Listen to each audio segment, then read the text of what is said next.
Okay,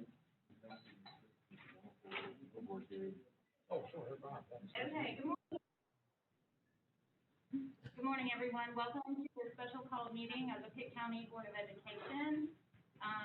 We have an agenda in front of you. At first, I would like to go ahead and call roll, and then we'll approve the agenda. So, Anna Barrett-Smith. Here. Amy Cole. Here. Cindy Forrest. Here. Caroline Darty. Here. Mary Blunt Williams. Here. Linda Segundis. Here. Tracy Everetland. Here. And Ruth Ford. Here. Okay, we are all in attendance. First thing I would like to do is ask for a motion to approve the agenda in front of you. So moved. Have a motion by Caroline and a second by Anna Barrett. Discussion? All in favor of approving the agenda, raise your right hand or say aye. Aye. All opposed, like sign. The motion carries unanimously. Okay, without further ado, Dr. Silvernail is first up on our agenda. Dr. Silvernail, if you would like to get started with maybe just give us a quick rundown on what's going on in Pitt County, and then we'll have questions for you. Okay, we're gonna bring that up. First, a disclaimer, I have had nothing to eat or drink since midnight, so no coffee this morning.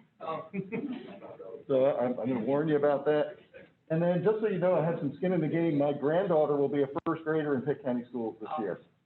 And then my son-in-law her dad is an English teacher at A.G. Cox. So I have some family members who are part of the Pitt County schools family.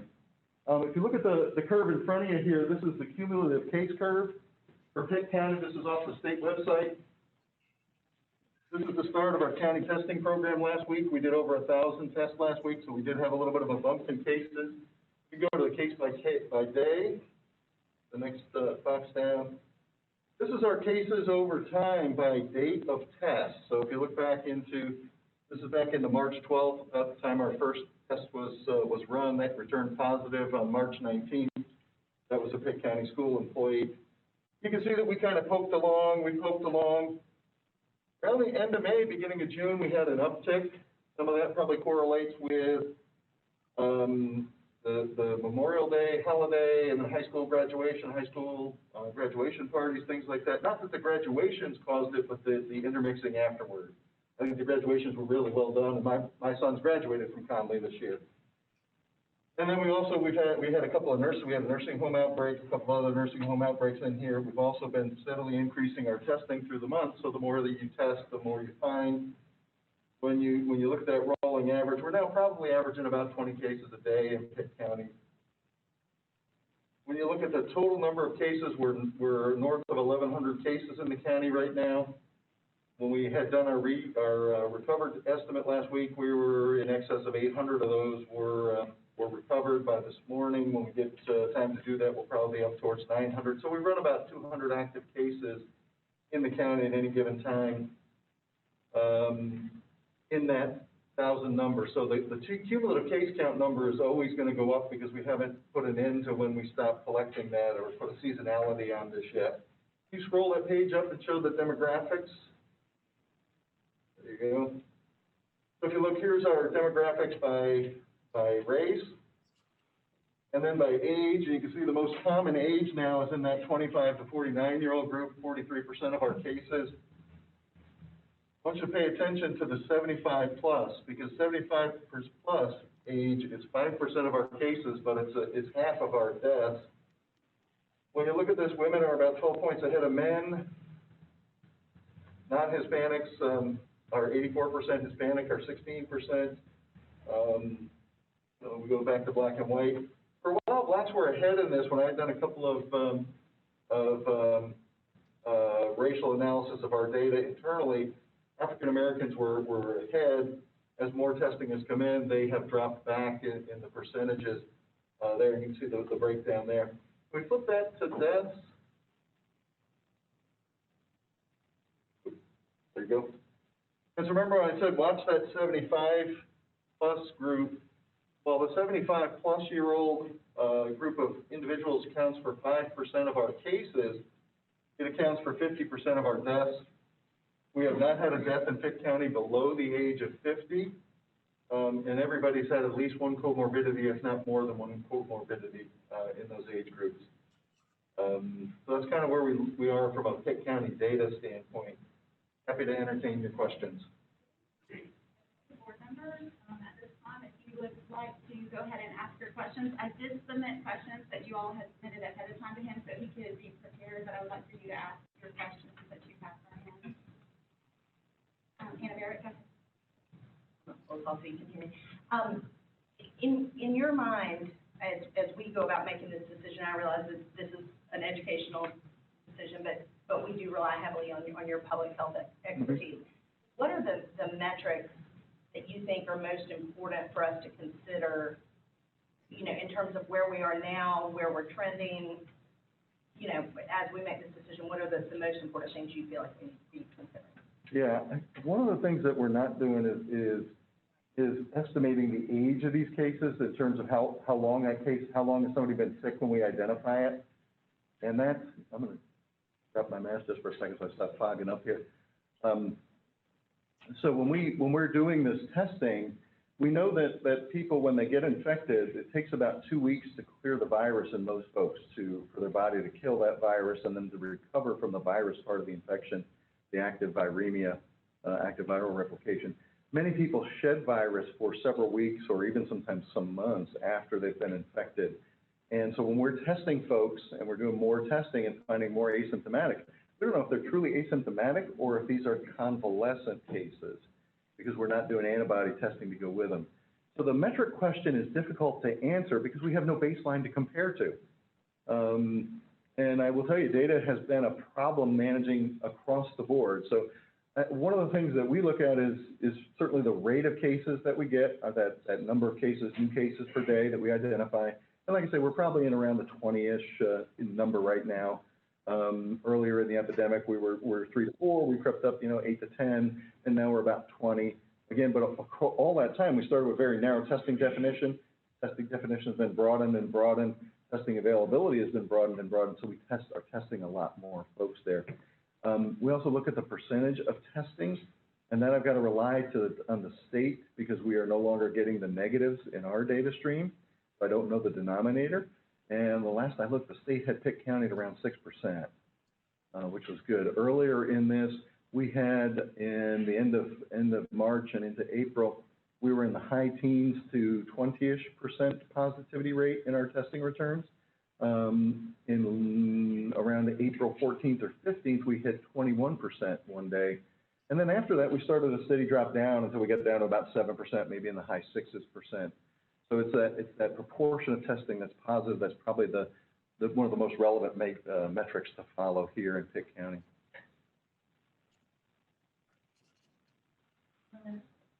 Just tagging on after that, and then I do have another question. So if we look at that, I think you're right, I've been looking like 7, they've been saying they wanted it, to state the goal was 5, you really want to go lower. Do you have a number that you think we should look at if we were to go back at when we would need to say, gee, maybe we need to do all online, or if we were online, when we say, hey, it's safe to come face to face? Yeah. Let me say first, children who get the infection are at very low risk of having a severe illness from the infection, so that's one thing to consider in the mix. If we were to look at, well, what would say that our testing percentage is too high? Probably above 10%. World Health Organization in their guidance, it says if you're going to consider reopening things, it should be below 10% as a positivity, percent of positivity in your testing returns. So that's probably a reasonable place to start to consider, do you change how you're doing your operation at that point? And then the other thing, I just wanted to clarify, I know some people are getting their information from local news stations and what they're posting, and there's a local station that has posted that Pitt County has 10 deaths, and I thought it was 6. We do say, in our data, we say 10 deaths. The state still says 6. And there's a system called North Carolina Electronic Disease Surveillance System. So when we get a death forwarded to us, and typically those come from the hospital, most of these folks, when they have died, they've died at the hospital. We look at that and see if that meets the case definition for a COVID death. And then when we enter that case into NC Eds, we make the decision, is that a COVID death or not? So we have 10 people listed as deaths in Pitt County right now. For whatever reason, that hasn't percolated into the state data. So if we were to look at that there, the state still says 6, but we have in our filing of cases filed 10. So That's really kind of confusing, because that's, oh, I know. It's one of the reasons that I've showed you the state website, because we have battled back and forth with the media throughout this. Well, the state says you have 87 cases, and you say you have 84 cases. And it dumped into the state system electronically. The validation of those things falls back to the local health department. So my communicable disease staff go through those cases, make sure they're a Pitt County resident, make sure the diagnosis is right. And sometimes we shift those. We've had several cases that were Edgecombe County or Beaufort County, and we you know, when they originally credited to us because their test was done in Pitt County, and when we look at them and find out, well, they live in Washington or they live in Tarboro, and we've had to push them back to their county. So there is some give and take in that, and I'm sorry about that. That's just kind of okay. I just wanted to clarify, because I know people are saying 10. Yep. And I couldn't figure out, I'm like, where are they getting the 10? And I looked and saw that they had copied it off of a news station. Yep. And then, Yeah, we are reporting 10. The state has not accepted the additional 4 so they into must their have data taken set. them from another county, because their total number is the same as the state. Yeah, our total number, we've started using the state Okay. number Okay. instead of reporting, again, just to avoid that rub. The deaths, though, because we've entered 10 into NCEDS as Pitt County deaths, we still count this as Pitt County deaths. So is it still, is it accurate or okay for us to use what the state is putting percent-wise? Like now, I think we're 6 or 7%. Mhm. Is that okay to follow that percent? Yeah. Or should we follow something else? Yeah, the state changed how the data worked, and we stopped getting the negatives.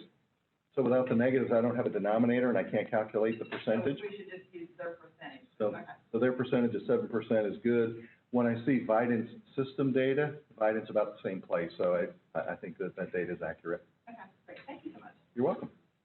Caroline Benvenuti.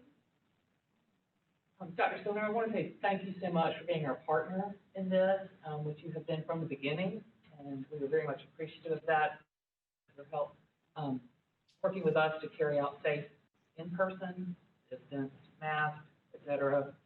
Graduation is really valuable.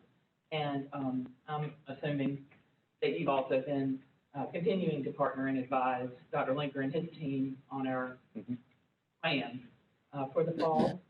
I did want to just echo a question about your thoughts on cohorting and how important that is for contact tracing. I guess with 20 new cases a day, you know, that is probably manageable if you have enough contact tracers. And in our schools, we're trying to cohort our classrooms, reduce the number of visitors, anybody who doesn't have to be there to our actual schools, and then cohort those teachers so we know exactly which teacher, which adults, and which human beings have touched each other or been together. How important do you think that is to make sure we maintain that cohorting? That's very helpful from our part. Where we've had some issues in daycare centers, and daycare centers were supposed to be doing this, and where we've had some issues with having to close rooms or even close a daycare center for a period of time, is where their cohorting failed, and they had a circulator, and of course, it's always the circulator who gets sick. And the circulator turned out that circulator worked in every classroom, and then it's hard to judge the exposure, especially with smaller kids. And then they also worked the lunch line. They served in the lunch line. So if you're able to maintain that cohort and you know who's had contact with who, if we're able to respect that distance, so I've got my mask down at the moment, but we're well over 6 feet apart. CDC says close contact is 6 feet for 15 minutes or more. Can transmission happen in less time? Yeah, probably. Could you be with somebody for more time and not get it? Yeah, probably. But that's kind of a rule of thumb or an average to use. So between schools would be very important, right? Yeah, Not your so- staff between schools. Yeah, so if you're sharing, folks who are at Conley ought to be Conley staff and not working at Rose too, and vice versa. Now, if you're teaching online, that's another story, but we don't know the COVID. COVID cannot go through the internet. so that's a different story. But yeah, if it's an in-person interaction, then yeah, it's important if we can maintain that cohorting, that'll help us on the back end. If you do have a cluster of cases, it'll help us to investigate and control that with you. And potentially reduce transmission. And to reduce transmission, absolutely. Thank you. Dr. Stevenale, I'm Benji Forrest. I want to first of all say circumstances, sometimes create heroes. And this circumstance certainly has, as far as Pitt County is concerned, created a hero in you, because you have certainly been a leader in helping guide different agencies in this county through this pandemic. I want to thank you for that. Thank you, sir. We've got tough decisions to make. Parents are leaning on us for what to do. I think we've been given I don't want to politicize what decisions we have to make, but I think we've been given a bad decision and a worse decision to have to decide on today, B or C. And, having said all of that, can you talk a little bit, because I am concerned also about our teachers coming back. Mhm. Can you talk a little bit about risk age groups? You pointed out a little bit, but talk a little bit more about children and the risk of them getting the virus, and then the transmission rate of children as it goes to adults. Can you talk a little bit about that as far as your expertise is concerned?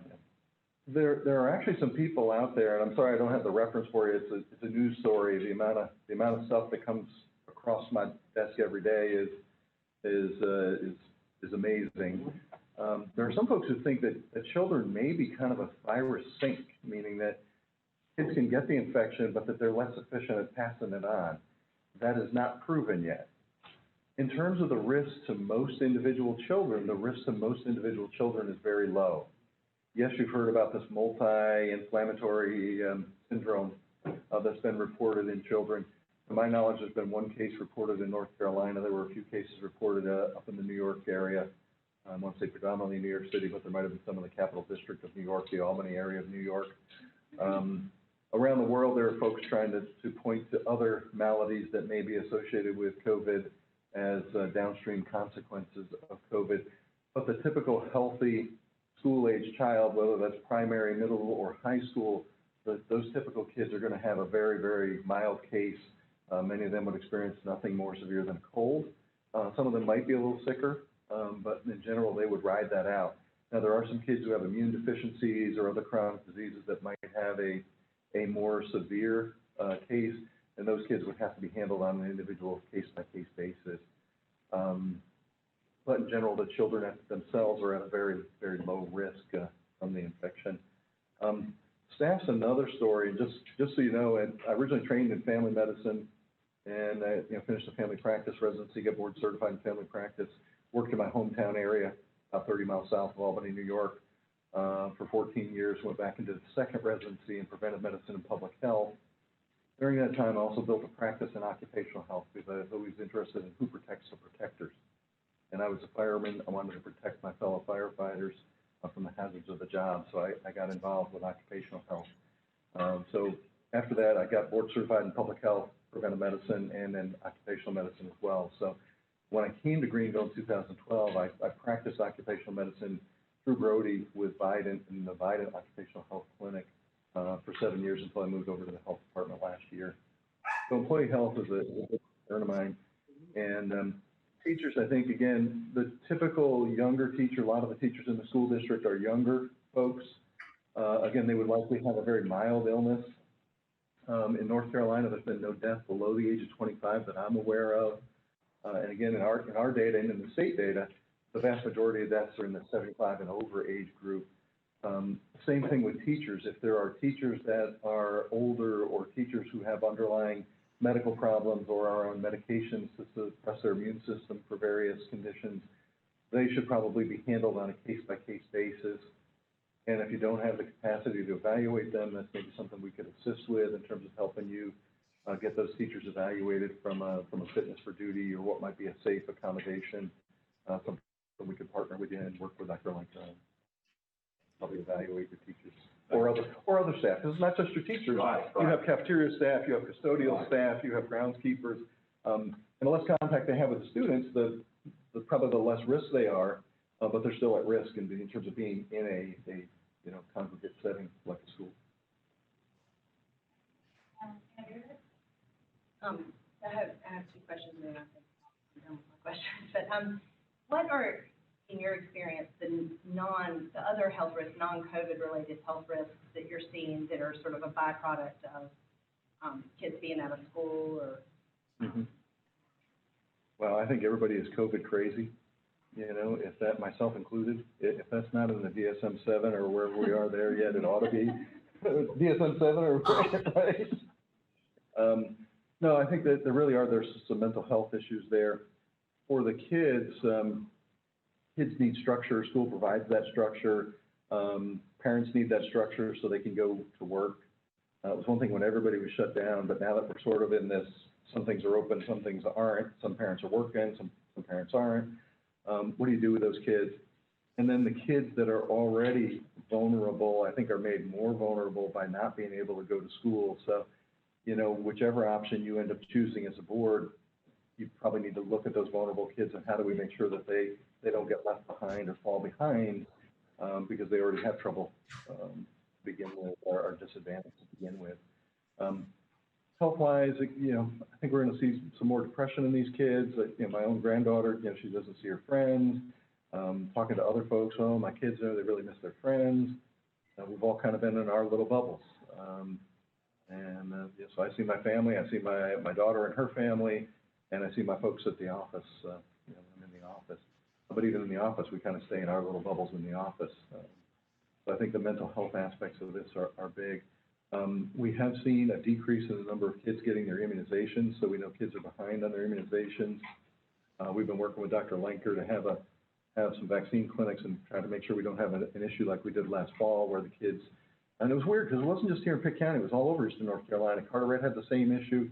Those 7th graders, for whatever reason, just didn't get their meningitis shot, and then we had a lot of kids that were out, and the vaccine was available. It's just there was a mismatch in supply and demand in some practices, and then because a lot of practices won't see the kid if the child hasn't had a well child visit just for shots, that pushed them out to get those vaccinations. So our plan is going forward is to try to catch the kids going out at the end of the school year and then get them you have a second shot and I'm coming back in in the fall to try and make sure immunizations are updated in timely fashion.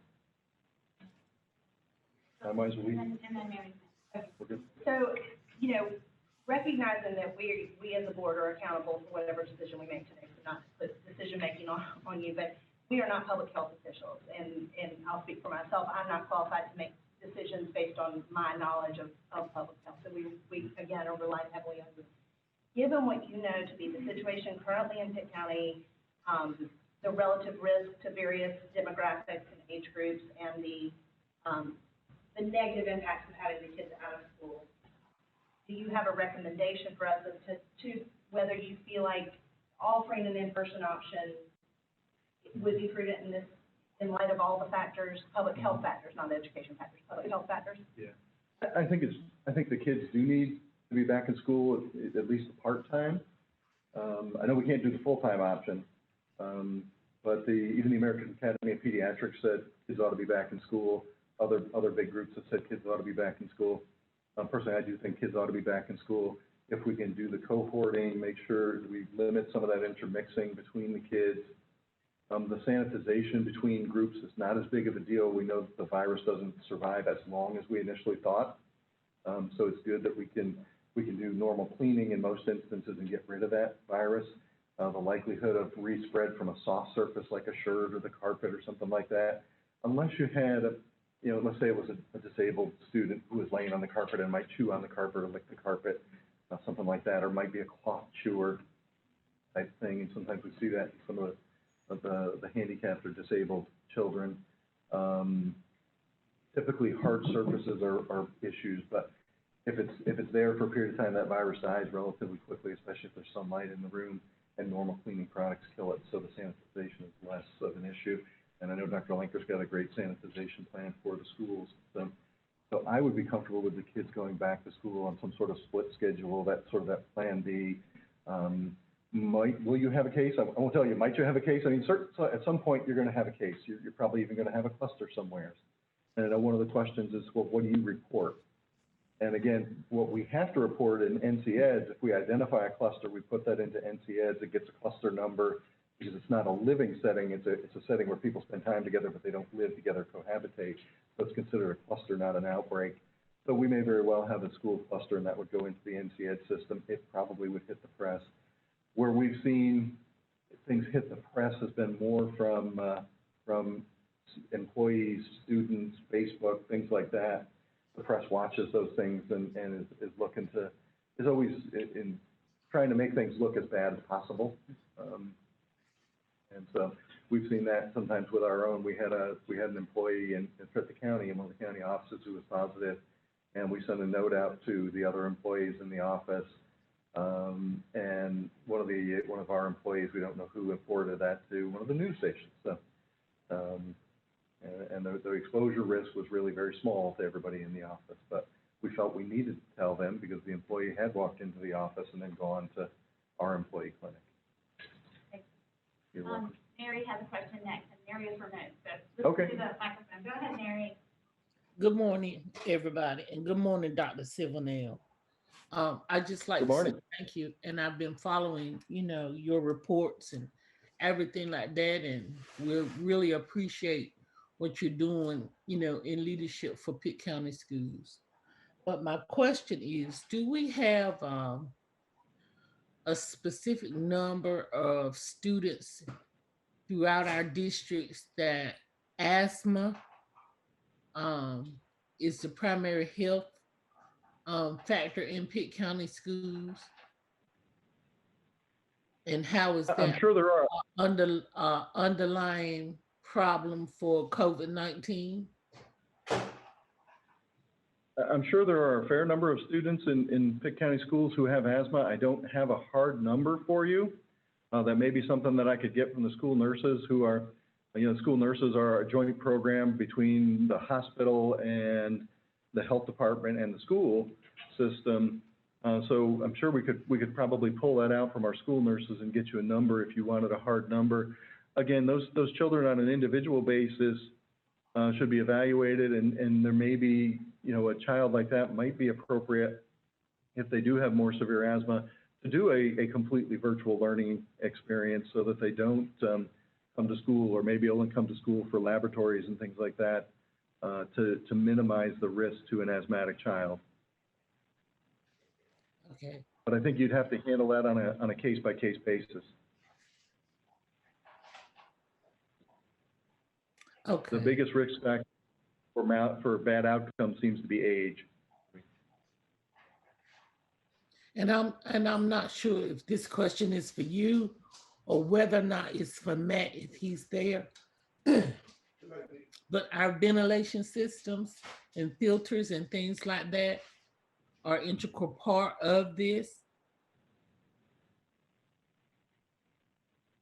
Well, COVID is droplet spread, so in general, unless somebody's right under an air vent where that air vent can push the droplets around, the droplets would not be picked up by the air handling system and then further dispersed. There are, in some of our county office buildings, and I know Pitt County Schools is part of Pitt County, but it's its own entity. We've looked at some of our high traffic buildings, and we will, like the hospital has done, we're installing some UV sterilizers in those units to kill potential airborne pathogens. But COVID-19 is a droplet spread pathogen, not an airborne pathogen. There are some circumstances during medical procedures where it can potentially be aerosolized, but in general, it's a droplet spread, and droplet spread is about 6 feet before those droplets fall out of the air.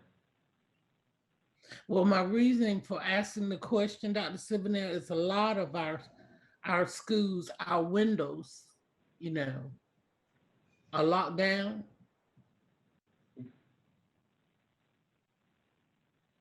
So that's too bad. I remember as a kid, it was fun to open the windows and have the windows yes, open on a nice day.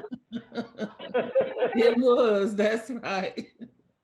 Okay. Probably better from a health perspective to have some fresh air in the room. Right. Okay, thank you. I think we have time for one more question. Just kind of answer the question about the ventilation that I had. This may be more of a comment. I know you were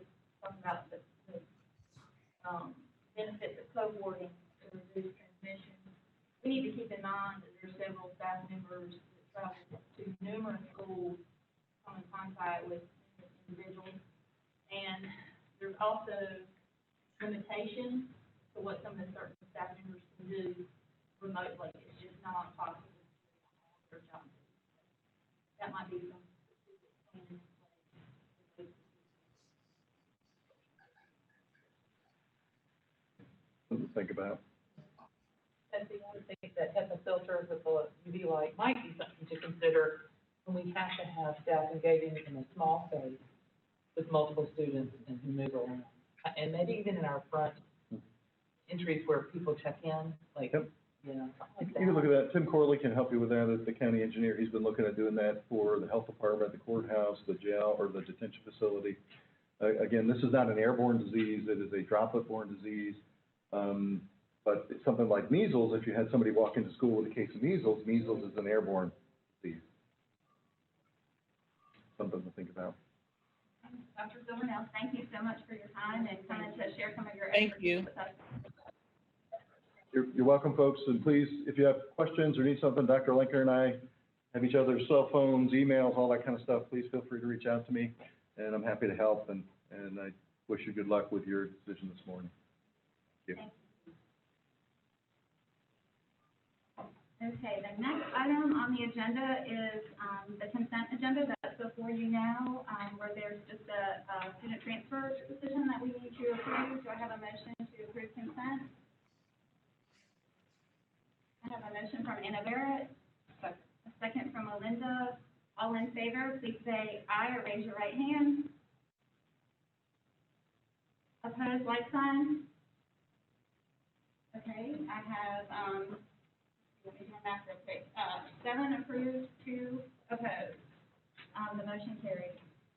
The next item on the agenda is device and software purchases.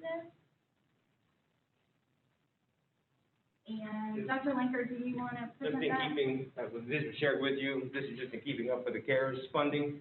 We have 3 more contracts we awarded, student devices from Apple, which was sole source, and also NCS Pearson for the speech language assessments program. Those are both in our EC department, as well as a program called Committee for Children, part of our 6-8 programs, which we already have that program for elementary and high school.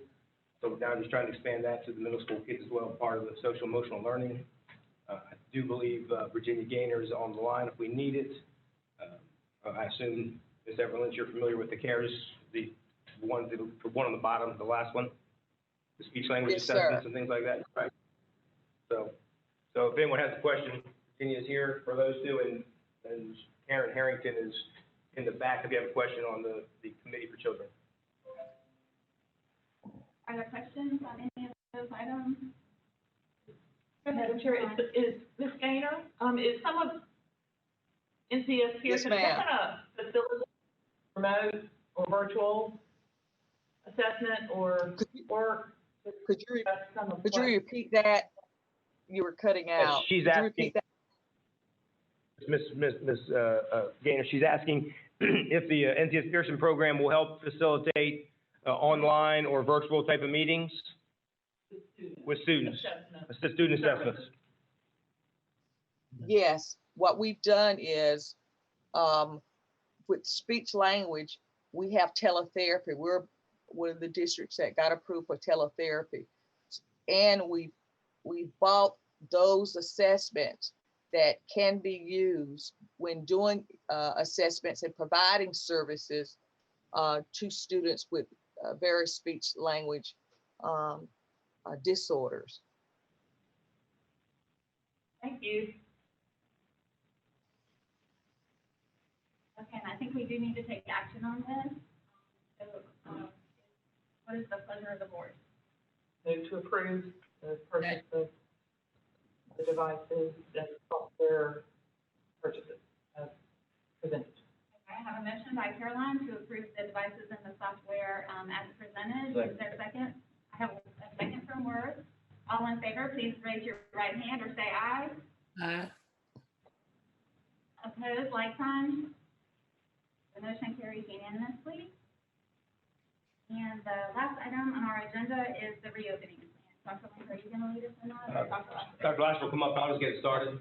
He'll go through the plan, very similar to what we shared last week. Just what we're sharing with you is our Plan B model, and just keep in mind, as you go through, actually, it's not, go first. Sorry, that's what you were telling me, right? Before we get into that part, Dr. Rowan is going to talk a little bit about the HR aspect of where we are with that. Thank you, Dr. Rowan. Good morning. Last week we spoke, I shared with you some of the things that we were paying attention to as we get closer to making a decision. And from what I understood, there were a few questions about, more specifically about the risk factors for some of our staff that will be returning. Based off of what I have done my research on, according to what the CDC says, also according to what the public health department has given out, there are a few risk factors that could cause some severe illness if someone was impacted by COVID-19. What I've done is listed those things up above, and also took a few notes from Dr. Stevenale as he spoke, because some of the things that I did my research on, I didn't necessarily know until he shared that with us today. So with that in mind, also in my research, it shares that in order to avoid the most impact for COVID-19, there are some things that the high-risk people should be doing. And on the next bullet is some of the things that I'm sure that all of us are aware of, maintaining our close contact, and also washing hands, and also making sure that they clean and disinfect. So what does that really mean for the staff for Pitt County Schools? What we have responded with is following what the CDC, what the Department of Human Health and Services says, as well as what the local health department is saying. And right now, there is something in place. The state has created a plan for people to take a leave of absence if they are impacted by COVID, or if they have members in their family, immediate family, who are impacted by COVID. So we're going to follow that. It is changing on a daily, weekly basis. Me and Mr. Glenn Buck are making sure that we're staying up on that information, and also asking the principals to get in contact with us on individual situations that may occur, so that we can ask the questions, private questions that need to be asked to make a decision on what kind of options there are for staff members. Were there any questions for me? Are we not clear at this point if they take a leave of absence, go through the process, if it will be a paid leave of absence, or what will be the situation? It will depend on what type it is. The state does have paid leave for certain situations, and then there are certain situations like FMLA that are not paid, but it's job protected. So in order for us to understand what type of leave, we would have to know more about the situation that is occurring with each one. But yes, there are options for a paid leave. And I'll direct this to you, and then it's definitely for you to jump in. I know that principals and building leadership have had the opportunity, and I believe have conducted sort of discussions with their staff about how they were feeling about coming back, what their level of willingness, comfort, et cetera. Based on the results of that polling, if you will, do you feel confident that we have enough faculty and staff ready and willing to return to execute the plan effectively and safely? And I mean safely outside of COVID, understanding that there's no such thing as risk-free from a COVID perspective. Yeah, the only part that I can share with you is the immediate feedback that we received when we sent the survey out. So it's about a week old, and a lot of things have happened within that week, and a lot of conversations have held.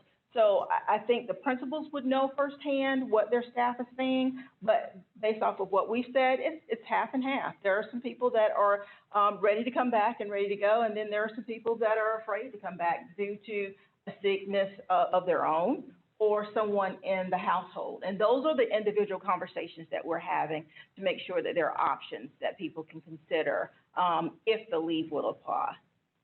In talking with the principals, in the survey, they did it with their teachers. When you talk about ready and willing, or that is about 50%, who are nervous or even scared. Then we have asked them to go back and talk to their teachers again. We'll have follow-up with that tomorrow. How many of them they actually are to the point where they have these kind of conditions, they actually need to go see HR? And that number is decreasing down to less than 10% that I've seen in just a few schools. So we haven't got them all in, so let's collect all that data. That number is much lower. Plus, as we go through this and we see our plan, we'll see that there's going to be lots of options for a lot of teachers to be able to do virtual. Even though if we're in Plan B, we'll be able to do a Plan C, so to speak. There'll be a lot of virtual opportunities. A friend of mine, his school system just went B, and they in one day had over 10% of their school system apply for Plan C or complete virtual, not really Plan C, but complete virtual program. So we will have that ready and willing to go as well. Melinda Denver. When I was looking at the list, I noticed that like pregnancy is not on that list, but it is if you go deeper into the CDC. Is that something that would be, I had a lot of questions about pregnancy and then also like pregnancy with a spouse coming home. Yeah, so the FMLA does cover pregnancy. And depending on what type of pregnancy that person has, it could possibly cover some of the emergency leave that would be taken for COVID reasons. So yes is the short answer, but yes, like you said, we would have to talk a little bit more about what that looks like. Yeah. But in any normal circumstances, then yes, pregnancy leave for the individual that is having a baby and that is supporting the spouse that's having a baby, or the partner that's having a baby, yes, there is leave given for both situations.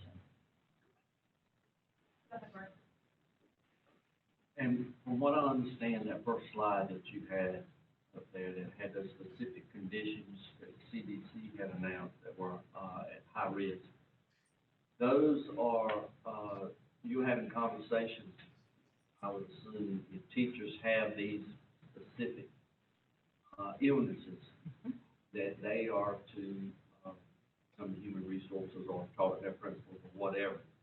And the system, I would say, and I know as a board member, I would certainly back up understanding these specific conditions that a teacher may have in regards to having an alternative method of employment, if possible. And for example, let's say if one had COPD and they were really having a problem with it, would that teacher be able, and you may have answered this, would that teacher be able to take leave, and would it be paid leave if they have one of these specific conditions that are named by the CDC? Yeah, so not only do you have to have this illness, but you have to be in contact with your doctor to say that you will not be able to work remotely or with people inside of the building. That was my next question. Okay. Once we identify these individuals, then would we require something from a health official Yes. to verify Absolutely. and say you were severe enough that you need to work remotely. That's exactly right. That's exactly right. I'm not a doctor. Right. And I would depend on a note or some information from a physician that states exactly what next steps that we should be taking as an employer. Right. I was just wondering if we would have some kind of check balances Yeah. in regards to that. Absolutely. I think that's important. My other question was about pregnancy, but you've already answered that.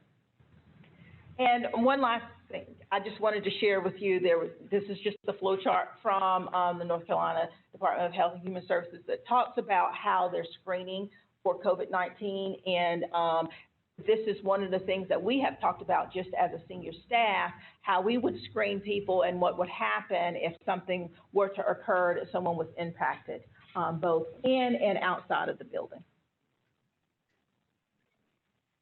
Yeah, I think we can it all around this. I just want to make sure that I'm clear with it. Got one person in the room anyway.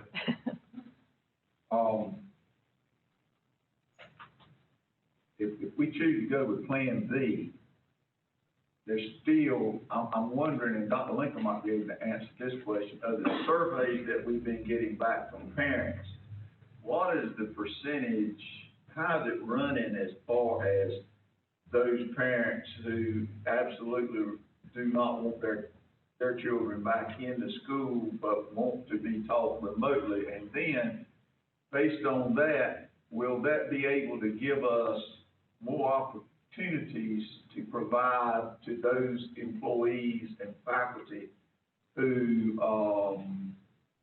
have issues legitimately, that they could do alternatively to what we go face to face? Yeah, I think I can answer the second part. I'll leave the first part for Dr. Linker. Yes, it would give us an opportunity to take a look at, to see if there is an option to work remotely for that employee. Again, if after talking to a health official, that they can work remotely or they can work face-to-face, then we make some decisions. I'll be in contact with Dr. Laster to talk more about that and what that looks like. But the schools will have to make a decision on how they want that remote plan to look for their building. And if that teacher fits that plan, then of course that could be an option. If not, then there's other options for us to consider.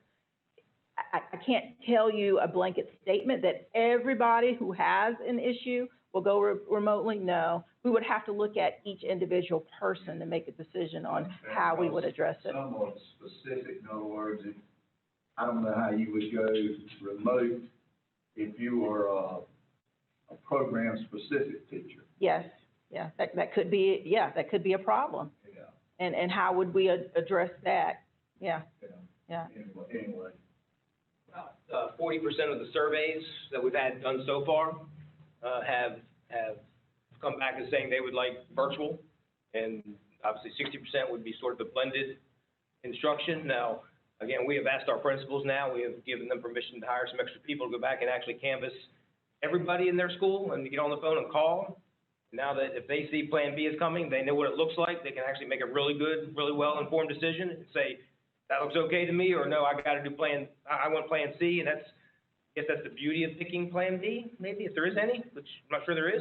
But if you pick Plan B, then we have the choice of Plan C for a lot of parents, and we'll have a great Plan C, which then gives teachers who feel that need to be in a Plan C or that remote environment the ability to work there, assuming they pass all of HR stuff and the school needs them and things of that nature. We could balance everything out. So, yes, sir. But we will have all that information in great detail, great is a lousy word here, in deep detail, at least by the next board meeting on the 3rd. Carolyn and then Tracy. Dr. Rand mentioned, obviously, the employees who are at risk, high risk of their illness, as one of the reasons that they can request the HR to go remote. But you also mentioned household members. You're talking about immediate household members. Yes. Where they live. Like a son or a daughter, yes. Or a spouse. A spouse, yes. Okay, so a very healthy teacher, but who has an immunocompromised child who would be at risk. That's something that you would recommend that they come and speak to you in HR directly to work that out, right? That's exactly right. Because is there a situation in which that person can be isolated in the building so that they're not impacted by other people within the building? Is it something that the person could work remotely on certain days? So yes, we would need to find out a little bit more than just what the surface looks like. And then how often have that person been in touch with their health physician to talk about whether or not it's going to be a safe situation? Their child they would need to take their child, same thing applies basically, whether it's a household member or an employee. Yes, They yes, would it have to go would. to the doctor and get a statement about Yes, statement. their, Mhm. thank you. I have a question, please. And Mary, we're gonna go Tracy, then Worth, then to you. Okay, thank you. So it looks like that we have a possibility of offering several options to our staff, depending on if we choose Plan C. Like, we could potentially have a completely remote learner teacher, maybe hybrid, or even someone who goes completely face instruction. Is that correct? Completely in phase is still being worked out. It depends on the numbers. That's, okay, so it looks like we're pretty split with the staff as far as what their preference is at this point.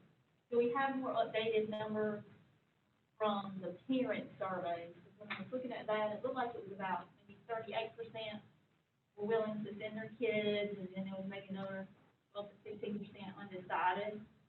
So I was just trying to, What was just shared with me was 62% of the parent surveys are saying, Tim, if I'm wrong, text me the right numbers, but 62% of the surveys are saying in-house, in school, and 37%, and some change, are saying virtual.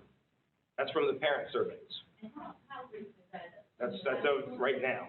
As of right now? That's what was, he just sent that to me. Karen was looking at them yesterday, they're right, you agree with those numbers, right? And they vary a little bit, I mean, I And we think, don't know if some parents might have initially, Right. but again, that's overall. Okay. So what do we envision the numbers looking like in a typical classroom, given that? I know it varies from elementary to middle to high, but for instance, we have caps on, with allowable for the students in the classroom, and then is it divided from there, and then we can even see, so. can we hold that question until Dr. Laster gets here and starts talking about the instructional process? That'll, when we start talking about breaking the schools into A's and B's, then we can take out the virtual numbers and see what we're looking at. We'll share that with you, or at least our thoughts. Worth, then Mary. Caroline, asked a question that I was going to ask you minutes ago about the child and so forth. But I did want to just follow on what you said. You said Pitt County was around 62%, favor of the parents. Right, and that's why now we're going back, and that was about, I think, about 11,000 responses, And, you know, almost 18,000 responses, so we're trying to take out duplicates and fill in the rest, so we can have solid numbers. That's actually pretty good, 18,000. well, and I would also say in regards to that, there was a poll released yesterday nationally, and it follows 67% of willing to have their kids go back. We're pretty close. And only, fully remote was about 25%. So that goes along with what nationally is, the attitudes out there also. And obviously, the hardest part for us is to, and this is a focus Dr. Lasser and I have had, and we've worked with principals, is how do we interact, and how do we bring in our teachers and have that conversation? Where's the best fit for you in this building? And where is the best fit for you in our plan B or plan C, remote, virtual, what aspect of it? We're also looking at ways to balance that. So one teacher, we're struggling there, but so one teacher is not doing online, face-to-face and everything else.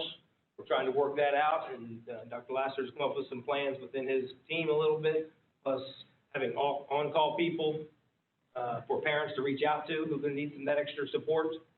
So, but obviously, there's no easy answers. My last question was, do we know the average age of our, Staff, no, I don't know the average You age. do not? I do not, but I that can would find be that out. interesting to know Okay. the average age, and then to see where that age bracket fits into, the presentation that we had from the doctor. And, I will find that out for you. Okay, Mary, then Benji. Go ahead, Mary. I think I'm kind of, I don't know if this related to a question for human resources, but I'm kind of conflicted on one issue, and I didn't get it at the old meeting and couldn't find my notes that I had taken.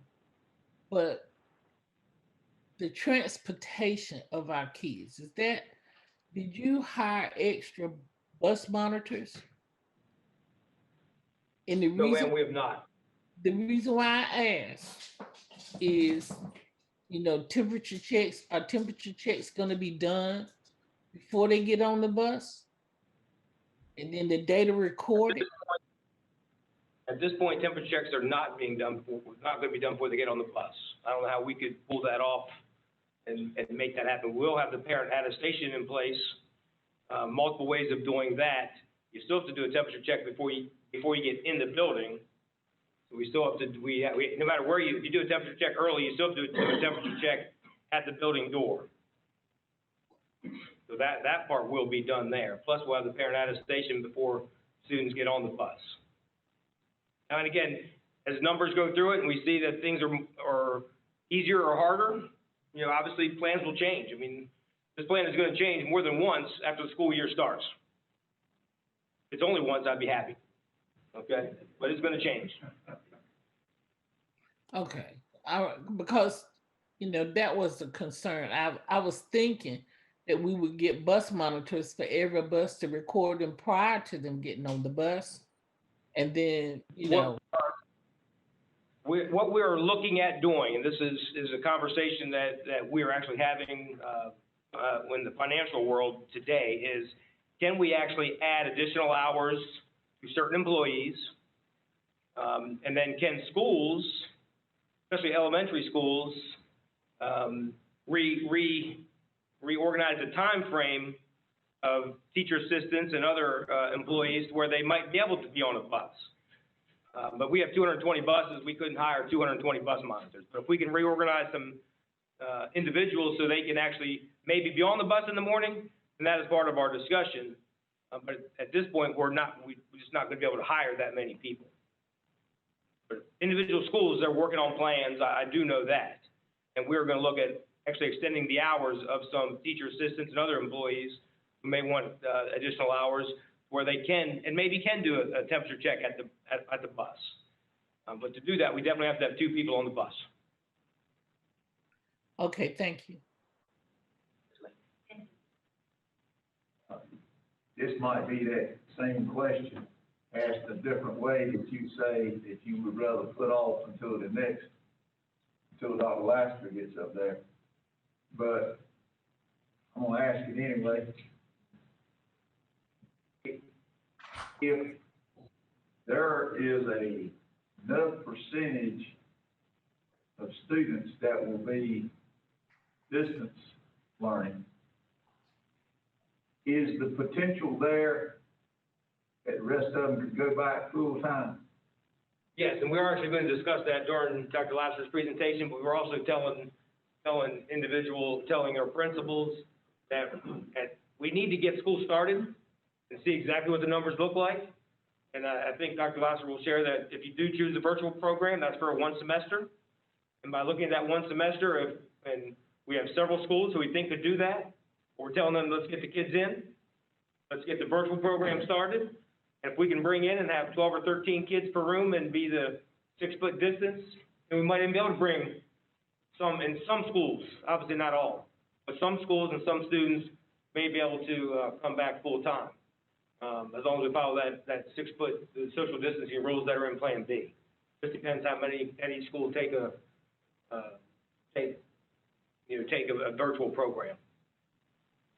And there's lots of other things that go with that. We're looking at how are we going to help our teachers with daycare of some sort. We're in that process, that discussion as well. Can we figure out how to house those? And that obviously depends on. First, again, is face-to-face